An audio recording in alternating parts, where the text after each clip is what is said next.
C'est avec Bertrand Coitou qu'on est ce matin pour la chronique des idées. Bon matin, Bertrand. Bon matin et bonne semaine à tous, à chacun et chacune. Je dis rarement à chacune, mais les femmes aussi sont dans mon cœur. Bien Donc sûr. voilà. Ben oui, puis d'ailleurs, parlons-en de ton cœur ce matin. On parlera pas de la qualité, mais plutôt de pourquoi tu es ici, pourquoi tu as choisi de venir faire les chroniques des idées à Radio Boréal. Alors ça c'est un point important. Merci Bruno. Parce que les chroniques des idées, comme son nom semble l'indiquer, eh bien c'est une chronique philosophique. Il y a des gens qui sont dans la spiritualité. La spiritualité, donc, c'est l'esprit qui peut nous emmener vers la religion, mais aussi vers l'ésotérisme, vers tout ce qui est spirituel, donc qui touche à l'autre monde. Moi, je m'intéresse vraiment à l'idée au sens platonique du terme, donc les idées qui, elles, préexistent au monde dans lequel nous sommes. Alors, il y a les grandes idées, par exemple, le chat que vous connaissez, eh bien, il appartient à peut-être l'idée des chats chartreux ou l'idée des chats siamois. Et puis, ces chats-là appartiennent à l'idée des chats, qui elle-même appartient à l'idée des félins, qui elle-même. Donc, on voit que les idées vont se développer après dans la matière. Et c'est important de bien se situer où on est, où est-ce que, je vais faire un pléonasme, mais de situer où on est situé.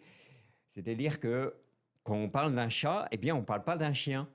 Et de bien voir, de bien distinguer les affaires. Et la chronique des idées, c'est justement de nous remettre, on aurait dit autrefois, remettre l'église au milieu du village, eh bien, de bien comprendre finalement que beaucoup d'idées viennent à nous et on n'en est pas forcément les détenteurs. Et l'idée que l'on a, l'idée qui vient nous habiter, eh bien, elle n'est pas forcément partagée par tous. Elle n'est pas non plus la vérité pure. Et ça va dépendre de beaucoup de choses, mais peut-être de la société dans laquelle on vit, qui elle-même a sa propre culture. Je le dis souvent, mais au Québec, on a une langue ou deux qui sont le français et l'anglais. Et puis, il y a aussi les Anishinaabe, il y a aussi d'autres langues. Mais en réalité, dans le monde, je vais donner un exemple. Par exemple, au Congo, il y a plus de 400 langues différentes. Alors, ils disent, OK, on a une langue nationale. Mais ça montre bien que quand il y a des langues différentes, il y a des manières de voir le monde différemment. Et la chronique des idées, ça a pour but justement de nous remettre à quoi on pense et comment on le pense. Donc, on a un a priori psychologique, un a priori spirituel, un a priori corporel. On n'a pas tous les mêmes réflexes. Donc, l'idée, c'est vraiment ça, c'est de faire une chronique pour nous aider à réfléchir. C'est, c'est très, très bien expliqué, Bertrand. Puis de ton côté, à toi personnellement, là, qu'est-ce qui t'allume là-dedans, de fouiller, de décortiquer et de nous offrir, de nous présenter ça dans plein d'angles différents? Alors moi, je suis clairement un amoureux de la sagesse. Philosophie, ça veut dire aimer la sagesse. Aimer Sophia. Sophia, c'est la sagesse. Alors je ne prétendrai pas être un philosophe parce que je trouve toujours très orgueilleux d'être philosophe, tu vois, de brandir une étiquette en disant je suis telle ou telle chose. Je dirais plutôt que je suis un apprenti de l'amour de la sagesse. Donc je chemine vers et comme je côtoie beaucoup, voire énormément de gens de cultures différentes, eh bien, j'ai la chance, bien qu'en étant à Amos, j'ai la chance de côtoyer à peu près toutes les cultures, sauf une. Je dois avouer que je ne connais personne. Alors, c'est peut-être un appel que je lance. Je ne connais personne qui est en Océanie ou qui est originaire d'Océanie. C'est peut-être le C'est seul. lancé. Voilà, c'est peut-être le seul continent avec lequel je On n'ai pas cherche, on cherche des d'appréhension. gens du continent d'Océanie pour Exactement. Bertrand. Parce qu'effectivement, ben, j'aimerais comprendre, ce sont des antipodiens pour moi. Donc, alors antipodien, ça veut dire qu'il habite aux antipodes. Donc, effectivement, c'est assez loin, c'est l'autre côté de la planète. Et j'aimerais effectivement en rencontrer parce que c'est une ouverture que je n'ai pas. Quand on vit au milieu quand on est un aborigène et qu'on vit au milieu de l'Australie, au milieu des kangourous, eh bien, on ne voit pas la même chose, on ne comprend pas le monde de la même manière que quand on est en Abitibi avec 1 mètre, 2 mètres ou 3 mètres de neige. Oui, les priorités ne sont pas les mêmes. Ben, elles sont différentes. Exactement. Ça ne veut pas dire que l'un est vrai et l'autre est faux, mais ça veut dire qu'on voit les choses différemment et que notre appréhension du monde est différente. Et ça veut dire aussi que plus on ouvre notre éventail, eh bien, moins on est détenteur de l'unique vérité.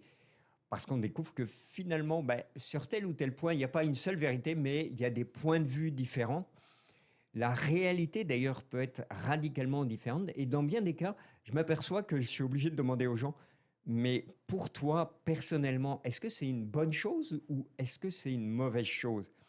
Parce qu'on découvre que ce que moi, je vais considérer comme bien ou ce que je vais considérer comme mal, ce n'est pas forcément un mal absolu ou c'est pas forcément un bien absolu. C'est plutôt rare quand même qu'on prend le temps de poser cette question-là, hein, à bien y penser. Là, je me place à, je sais pas vous les auditeurs là, qui nous écoutez, mais habituellement on parle de nous, on explique notre point de vue, mais poser la question, est-ce que où est-ce que tu te situes par rapport à ce qu'on parle?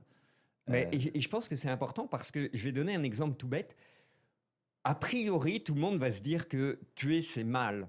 Oui, mais pourtant, on paye des gens pour tuer qui sont des soldats et on est content de les payer parce qu'ils nous défendent. Si jamais quelqu'un venait nous agresser ou des policiers, on les paye pour nous défendre et il peut arriver qu'un policier soit amené à tuer un méchant, mais tuer, c'est mal.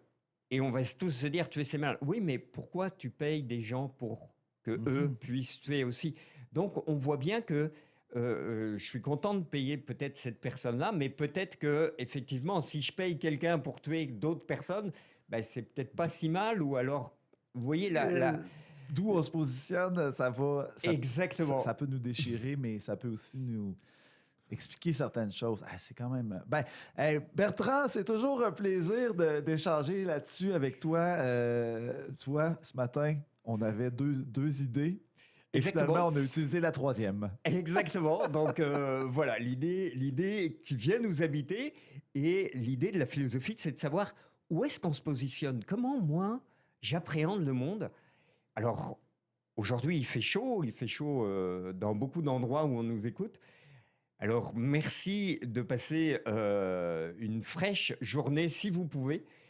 Et très bonne semaine à tous, à toutes et à chacun.